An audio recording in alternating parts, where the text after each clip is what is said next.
உலகில் உள்ள புராணக் கதைகள் என்பது ஒரு வீரன் மற்றும் கடவுள்களை பற்றியே அதிகம் கேள்விப்பட்டிருப்போம். ஆனால் திகில் நிறைந்த கதைகளும் சொல்லப்பட்டு வருகின்றன.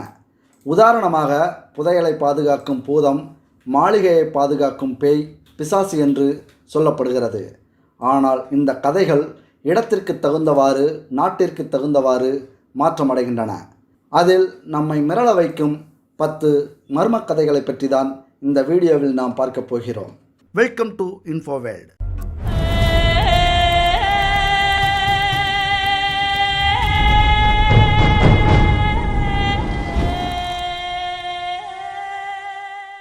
பத்தாவது கதை. 600 வருட பழமையான திகில் மாளிகை. கிட்டத்தட்ட 600 ஆண்டு காலமாக இந்தியாவில் உள்ள டெல்லியில் மல்ஷா மஹால் என அழைக்கப்படும் ஒரு திகில் மாளிகை அமைந்திருக்கிறது. மேலும் இந்த மாளிகைக்கு விளையாட் மஹால் என்று மற்றொரு பெயரும் உள்ளது.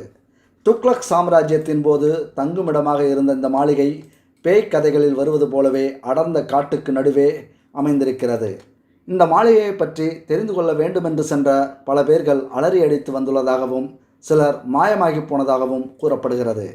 ஏனெனில் இந்த மாளிகையில் பேகம் என்ற பெண் இரக்கமற்ற முறையில் கொடூரமான மரணம் அடைந்துள்ளார். அதனால் இது பேய் மாளிகையாக கருதப்படுகிறது.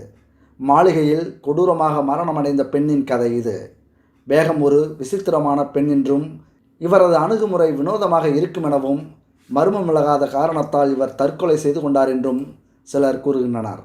மர்மமான முறையில் தற்கொலை செய்து கொண்ட பேகத்தின் கல்லறையில் இருந்து உடல் ஒருமுறை திருடப்பட்டுள்ளது. இதன் விளைவாக பேகத்தின் பிள்ளைகள் இவரது உடலை தகனம் செய்து அந்த சாம்பலை ஒரு கண்ணாடி குவளையில் அடைத்து வைத்தனர். பேகத்தின் பிள்ளைகளே குறைந்த செலவில் தனிமையில்தான் வாழ்கின்றனர் என்று கூறப்படுகிறது. இது போன்ற பல காரணத்தால் மால்ஷல் மஹால் பேய் மாளிகையாக கருதப்பட்டது. ஒரு காலத்தில் இந்த மால்ஷல் மாளிகை பல மன்னர்களின் உடைமையாக இருந்தது உண்மை. பின் பேகத்தின் மரணத்திற்கு பிறகு சமூக விரோதிகள் அந்த மாளிகையில் செல்வங்கள் இருப்பதாக நினைத்து தாக்குதல் சம்பவங்களில் ஈடுபட்டு வந்தனர். தொடர்ந்து இந்த மாளிகையில் தாக்குதல், சமூக விரோத செயல்களில் சிலர் ஈடுபட்டு வந்ததால் அரசு இவர்களுக்கு துப்பாக்கி மற்றும் நாய்களை பாதுகாப்பிற்கு அளித்துள்ளது. அப்போது பாதுகாப்பிற்கு உள்ள நாய்களுக்கு இறைச்சி வாங்க இளவரசர் சைக்கிளில் சென்று வருகிறார் என்றும் சில செய்திகள் சில ஆண்டுகளுக்கு முன்னரே வெளியாகி வந்தது. இந்த செய்திகள் இன்னும் மர்மமாகவே அந்த இடத்தில் காணப்பட்டு வருகிறது. 9வது கதை. திருச்சி மலைக்கோட்டை. நம் தமிழ்நாட்டின் மையப்பகுதியிலுள்ள நகரம்தான் திருச்சி. இந்த திருச்சி என்று சொன்னாலே அதன் பிரதான அடையாளமாக இருப்பது அந்த மலைக்கோட்டை தான். இந்த மலைக்கோட்டையும் கோவிலும் தான் திருச்சி என்று சொன்னவுடன் நம் மனதில் தோன்றும் பிம்பம். ஆனால் இவ்வளவு பெரிய மலை கடலுக்குள் இருந்தது என்று சொன்னால் நீங்கள் நம்புவீர்களா? அப்படி ஒரு கதை தான் இது. நிச்சயம் நம்ப மாட்டீர்கள். ஆனால் அதுதான் உண்மை. நாம் திருச்சியை பற்றி சொல்லப்போவது புராணமல்ல, உண்மையான கதை. சுமார் 4 கோடி ஆண்டுகளுக்கு முன்பாக இந்த பகுதி முழுவதும் கடலாகத்தான் இருந்தது. அப்போது மனித இனமெல்லாம் தோன்றியிருக்கவில்லை. கடல்வாழ் உயிரினங்கள் இருந்தன. டைனோசரின் 2 வகையான மிருகங்கள் மட்டும் பூமியில் வசித்து வந்தன. இந்த டைனோசர் மிருகங்கள் எல்லாம் தற்போதைய அரியலூர் பகுதியின் ஆற்றுப்பகுதியில் இருந்த வனத்தில் வசித்து வந்தன. அப்படி டைனோசர் இருந்ததற்கான அடையாளமாக சில ஆண்டுகளுக்கு முன்பாக அரியலூரில் உள்ள ஆற்று மணல் பகுதியில் ஆய்வு செய்தபோது டைனோசரின் முட்டை ஒன்று கிடைத்தது. அதை விஞ்ஞானிகள் ஆய்வு செய்து பார்த்துவிட்டு இது டைனோசரின் முட்டைதான் என்று உறுதியளித்தனர். அந்த முட்டை அரியலூரில் பாதுகாப்பாக தற்போது வைக்கப்பட்டுள்ளது. அதேபோல் கடலாக இருந்த திருச்சி பகுதியில் மிகப்பெரிய கடல்கோள் ஏற்பட்டது. அதில் உள்ள உயிரினங்கள் எல்லாம் அழிந்து போயின. அந்த கடல் பகுதி தள்ளி சென்று தற்போதுள்ள நாகப்பட்டினம் பகுதிக்கு சென்று விட்டது. அப்போது கடலுக்குள் இருந்த இந்த மிகப்பெரிய மலை வெளி உலகத்திற்கு தென்பட்டது. இந்த கடலில் இருந்த மிகப்பெரிய வடிவிலான கடல் நத்தைகள் அப்படியே வெயிலிலும் தண்ணீரிலும் பட்டு கல்லாக உருமாறிவிட்டது. கல்லாக மாறிய கடல் நத்தையை இப்போதும் நீங்கள் பார்க்கலாம். திருச்சி மலைக்கோட்டையின் தென்பகுதியில் உள்ள அரசு அருங்காட்சியகத்தில் இப்போதும் அந்த கல் நத்தை கண்ணாடி பேழையில் பாதுகாப்பாக வைக்கப்பட்டிருக்கிறது. அது மட்டுமல்ல, இங்கிருந்த ஒரு இலையும் அதன் வடிவம் மாறாமல் இருந்து கல்லாக மாறிவிட்டது. இதனை ஆங்கிலத்தில் ஃபாசில்ஸ் என்று கூறுவார்கள். உயிரினங்கள், மரங்கள், தாவரங்கள் என எல்லாமே கோடிக்கணக்கான ஆண்டுகளில் அதன் படிமம் படிப்படியாக மாறிவிடுமாம். அப்படி மாறியதுதான் கல்லாக மாறிய இந்த கடல் நத்தை. இதுவும் திருச்சி மலையிலேயே கண்டுபிடிக்கப்பட்டிருக்கிறது. அப்போது கடலில் மீன்களும் இருந்ததாக சொல்கிறார்கள் ஆய்வாளர்கள். மனித இனம் தோன்றியிராததால் மீன்கள் எல்லாம் சுதந்திரமாக இருந்திருக்கின்றன. நமது மனித இனம் தோன்றி அதிகபட்சமாக 4 லட்சம் ஆண்டுகள் தான் இருக்கும் என்பதையும் ஆய்வாளர்கள் கண்டறிந்துள்ளனர். காட்டு மிராண்டிகளாக வாழ்ந்த மனிதர்களும் இந்த திருச்சி மலையில் தங்கியிருக்கிறார்கள். கடல் பகுதியாக இருந்த நிலமாக மாறியிருந்தபோது இந்த மலையைச் சுற்றி அடர்ந்த வனம் இருந்திருக்கிறது. எனவே கொடிய மிருகங்களிடமிருந்து தங்களை காத்துக்கொள்ள அப்போதைய மனிதர்கள் இம்மாதிரியான மலைகளில்தான் வசித்தனர். பின்னாளில் மொழி தெரிய துவங்கியதும், அதாவது 2000 ஆண்டுகளுக்கு முன்பு இந்த மலையின் மேலுள்ள குகையில் சிரா என்ற சமண முனிவர் வாழ்ந்து வந்தார். அந்த இடத்தில் சமணர் பள்ளியும் செயல்பட்டது. அதனால் அப்பகுதியை சிரா பள்ளி என்று அழைத்தனர். சிரா முனிவருக்கு சிறப்பு சேர்க்கும் வகையில் அவரது பெயருக்கு முன் திரு என்ற வார்த்தை சேர்த்துக்கொள்ளப்பட்டது. அதனால் திருச்சிராப்பள்ளி என்றானது. இப்போதும் திருச்சிராப்பள்ளி என்ற பெயர்தான் ஆவணங்களில் உள்ளது. 8வது புராணம், த ட்ரவுண்ட் பாய் ஆஃப் ஹவாய். ஹவாயில் உள்ள பிக் ஐலாண்ட் கிராமத்தில் ஒரு கொடூரமான கதை சொல்லப்படுகிறது. அது சில சிறுவர்கள் குளத்திற்கு அருகில் விளையாடி கொண்டிருந்தனர். அதில் ஒரு சிறுவன் கால் தவறி குளத்திற்குள் விழுந்து விடுகிறான். அவனை காப்பாற்ற அருகில் இருந்தவர்கள் வந்து குதித்தனர். ஆனால் அவன் இறந்த நிலையில் குளத்தின் அடியில் உள்ள பாறைகளில் தன்னை காப்பாற்ற யாராவது வருவார்களா என்பது போல் அமைதியாக உட்கார்ந்த நிலையில் உடல் இருந்திருக்கிறது. அவன் கண்கள் திறந்த நிலையில் இருந்திருக்கிறது. அதன் பின்பு உடல் தரைக்கு கொண்டு வரப்படுகிறது. அந்த சிறுவன் கொண்டு வரப்பட்ட நிலை ஊர் மக்களிடம் சொல்லப்படுகிறது. சில காலங்களுக்கு பின் அந்த குளக்கரைக்கு அருகில் செல்பவர்கள் பின்னால் யாரோ தட்டி கூப்பிடுவது போல உணர்ந்துள்ளனர். இறந்தும் அந்த சிறுவன் குளத்தில் இருப்பதாக ஊர் மக்களால் நம்பப்படுகிறது. வருடங்கள் கழிந்தன. ஒரு நாள் ஒரு சிறுவன் தனது தந்தையுடன் அவ்வழியாக செல்லும் பொழுது அந்த சிறுவன் நீருக்குள் இழுக்கப்பட்டுள்ளான்.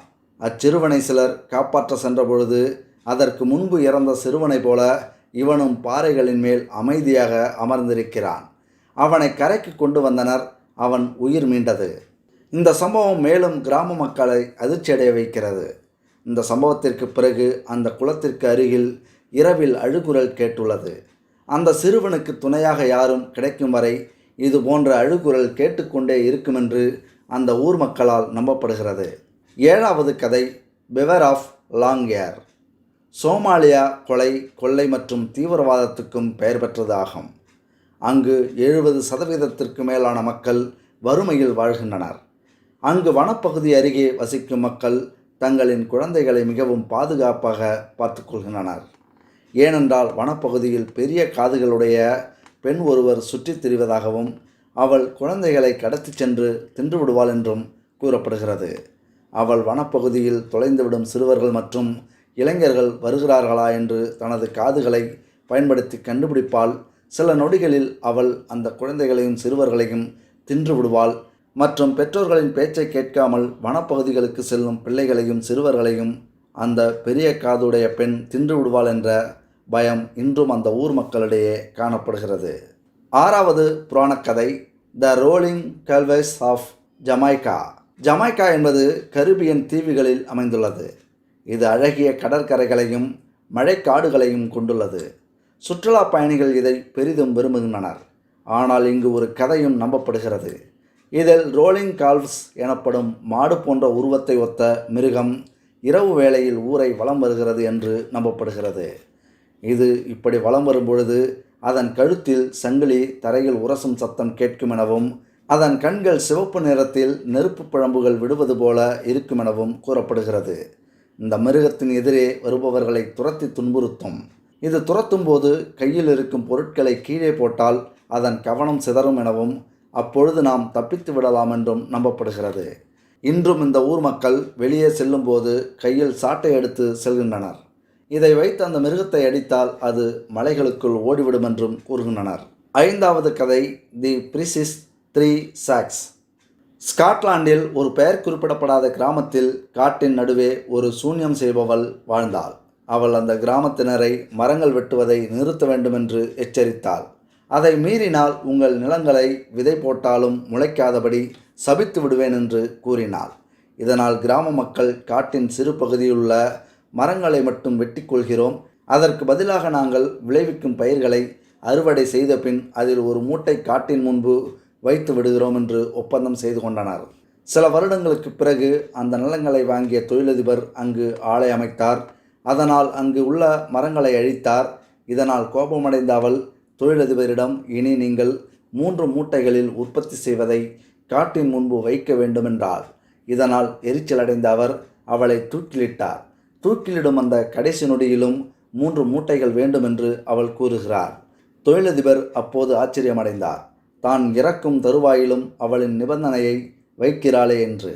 இதனால் தான் விளைவிக்கும் மற்றும் உற்பத்தி செய்வதில் ஒரு பகுதியை 3 மூட்டைகள் கட்டி காட்டின் முன்பு வைத்து வந்தார். காலப்போக்கில் இந்த வழக்கத்தை கைவிட்டார். அடுத்த நாளே அவரது கடைசி மகள் காணாமல் போனார்.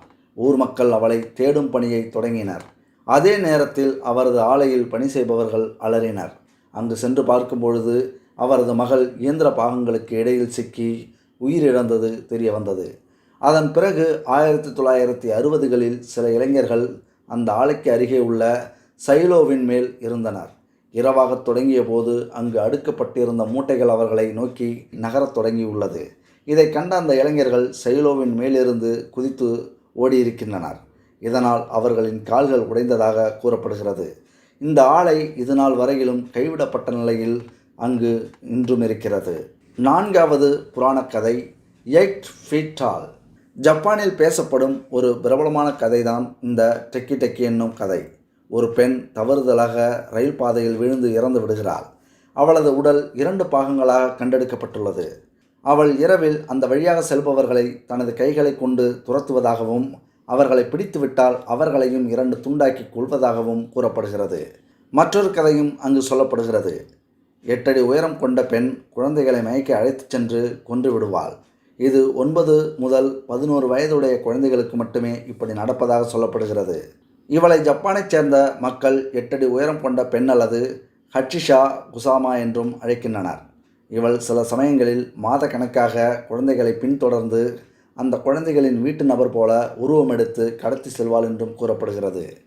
இவள் பார்ப்பதற்கு 8 அடி உயரமும் வெள்ளை நிற ஆடையும் காலணிகள் எதுவும் அணியாமல் இருப்பாளாம். இந்த கதை இன்றளவும் ஜப்பான் மக்களால் பெரிதும் நம்பப்படுகிறது. 3வது கதை, 7 Sisters Road. 1990களில் நெப்ராஸ்கா நகரத்தின் அருகே ஒரு குடும்பத்தில் பெற்றோருக்கும் அவர்களின் மகனுக்கும் இடையே சண்டை ஏற்பட்டது. இதற்கு காரணம் அந்த மகன் தனது 7 சகோதரிகளுடன் அந்த வீட்டை பகிர்ந்து கொள்ள வேண்டும் என்பதற்காகவே சண்டையிடுகிறான். இதனால் கோபமடைந்த அவன் வீட்டை விட்டு வெளியேறினான். அதற்கு பிறகு அவரது பெற்றோர் வெளியே சென்றதும் வீட்டிற்கு வந்த அவன் தனது சகோதரிகள் அனைவரையும் ஒருவர் பின் ஒருவராக தூக்கிலிட்டான்.